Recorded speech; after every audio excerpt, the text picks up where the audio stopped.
Hey, I'm here with this drawing that we made the other day. What we're going to do is we're going to ruin this drawing to illustrate common problems that happen when drawing ellipses. In this drawing, we have a case of mixed perspective. The top is way too wide for the bottom.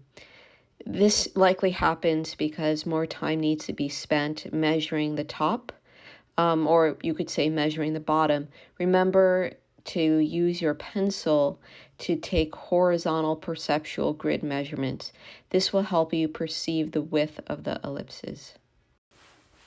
The issue here is the traveling method has not been used to get the symmetry for the ellipses.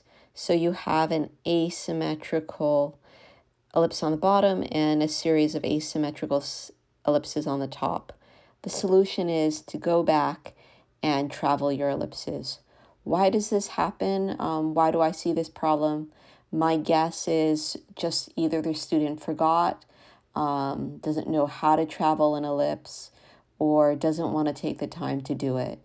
It does take some time, but it's going to make your ellipses look really, really good. So review that video on how to travel ellipses, and please remember to travel your ellipses. Another common problem is not getting your line of symmetry, your statement of height, your minor axis in perfectly straight, or accurate is a better way of saying that. So let's say if we're drawing maybe a vase, I want to aim to getting this perfectly vertical. Even in the gesture drawing stage, my aim is to get this perfectly vertical.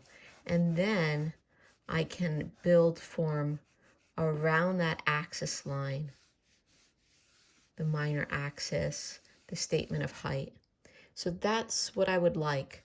Now, for some beginners, it is challenging to draw a perfectly straight line in the beginning. It's a skill that for some people takes some time to develop into being able to do. What you want to try your best to avoid doing are angle lines for your statement of height. You can see why this would only make things more and more challenging as you develop your drawing. You think you're following instructions, but your vase is going to appear to slant to one side if this is not perfectly straight. So how can a beginner help themselves with a scenario like this? How can you self-correct? You use your grid ruler. So when you're ready to check to see if you did in fact make this vertical, and by the way, allow yourself the opportunity to make this mistake and then correct yourself. Don't come in with the ruler automatically. If you come in with the ruler first, you're never going to learn how to gesture draw better. How we learn is by and through correction. So allow yourself to have mistakes. So what I'm doing now is on this perforated mark, I'm just lining my grid ruler up with that perforated mark. Then I'm drawing a straight line down. And I think I could have done a better job with that. So here I am, self-correcting. Let me do it again. I must have been a little bit off.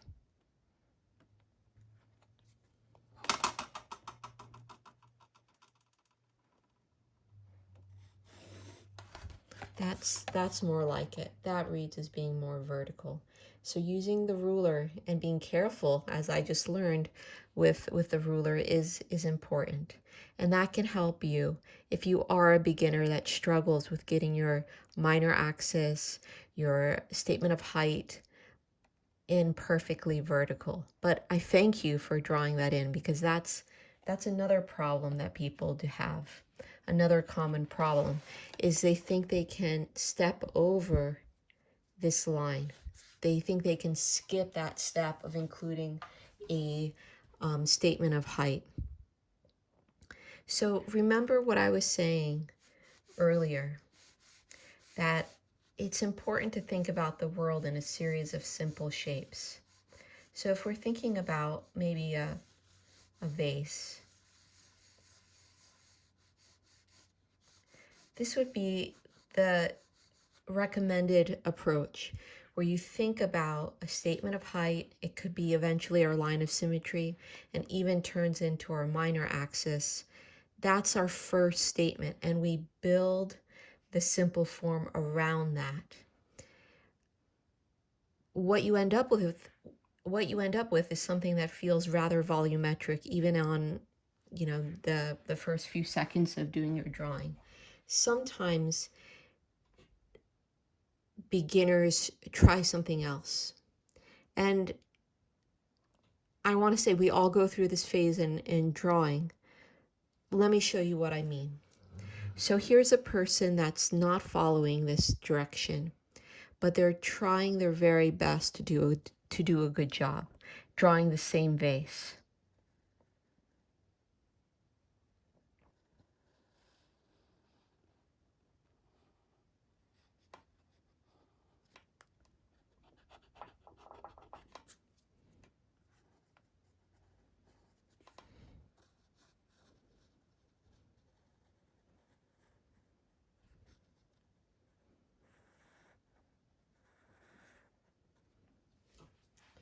Okay.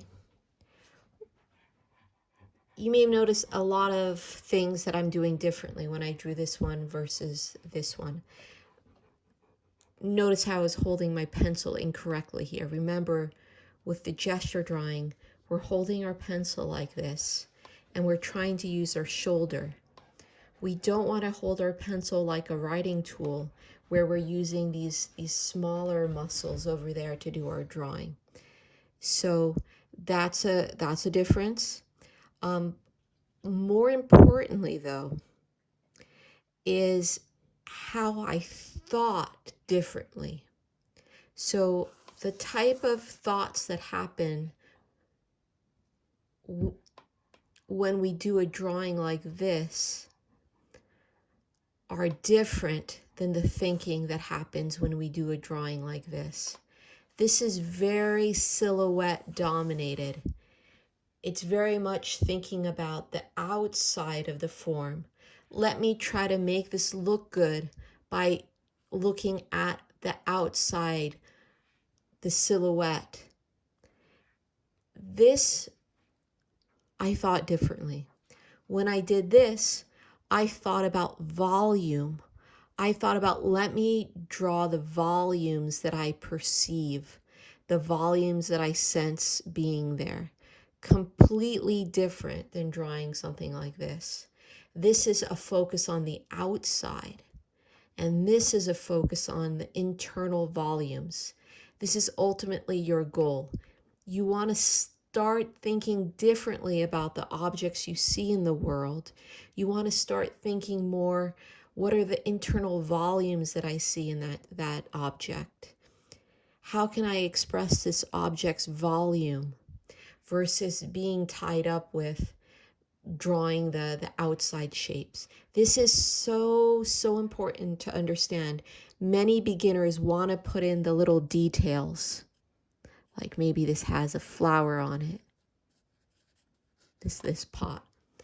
But if you don't understand the detail, the volume of the form, you're never going to be able to put the detail in correctly. Because guess what? The detail follows the volume of the form. So if you don't understand the volume of the form, you're not going to be able to put in fun, cute detail in the end. Drawing is all about seeing the world in layers. The first layer has to be, how are shapes connecting with each other? What's the backbone? What's the axis line, the skeleton, the internal simple binding, connecting structure? Once you have that, on top of that, then you build the simple volumes, the simple forms. Try to keep that in mind when you're drawing. I know this is maybe a natural habit for us to want to draw this way, but it's not going to lead to us becoming better artists or improving. strive to draw more like that.